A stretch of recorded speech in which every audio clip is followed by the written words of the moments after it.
sometimes you don't have but more than a split second. You know, there's so many other calculations that are going on in your mind just to make sure that when everything comes together, you know, that aha moment that, like Cartier-Bresson said, the decisive moment, you have to be ready for it, because many times you don't get that moment back. My name is Fahsbender, and I'm a street photographer from New York City. So I've had my hands on the XF33mm f1.4, which is the 35mm equivalent to a 50mm lens.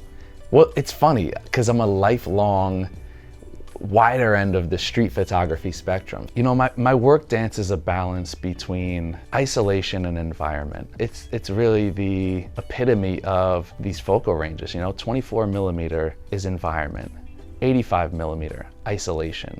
I like to marry the two, and naturally this focal length is right in the middle for a reason. And there's just a certain look, a certain feel.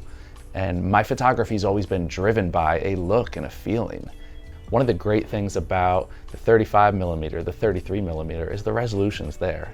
And on the 33mm, even though the resolution was there on the 35mm, this new version has taken it to another level. It's almost like they married a character lens and a technically sound lens. With the original, the 35mm, it had that character. And what's so great about the 33mm f1.4 is that Fujifilm took those few things that they could improve upon. And when you talk about a lens like the original 35mm 1.4 and how you can take a great lens and make it better, the first thing that comes to mind to me is the autofocusing system.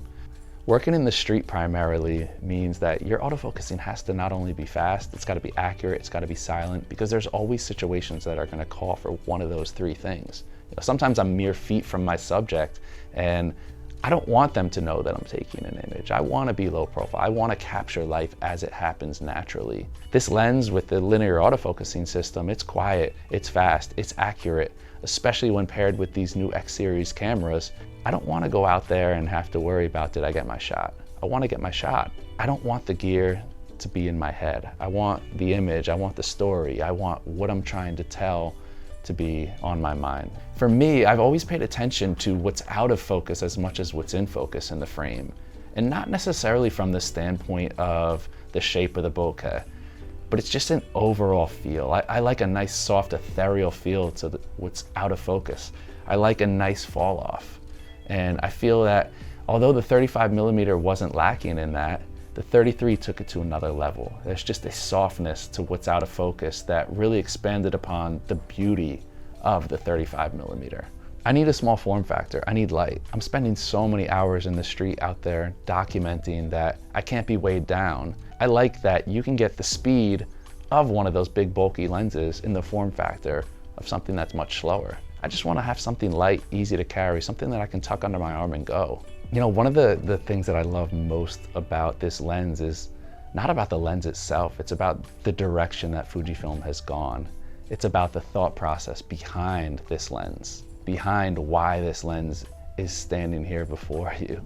You know, it's taking a character lens, keeping the character, making it more technically sound, making it better. The 35mm 1.4 is always going to be an amazing lens. It has isolated its spot as that lens.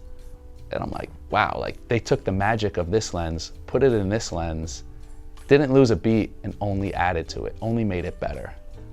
Nothing more powerful than when people look at my images and they've never been to New York and they say, wow, your images make me want to go there. Or when somebody who lived in New York and moved away look at my images and they say, wow, your images bring me back, they make me feel homesick. That's the power.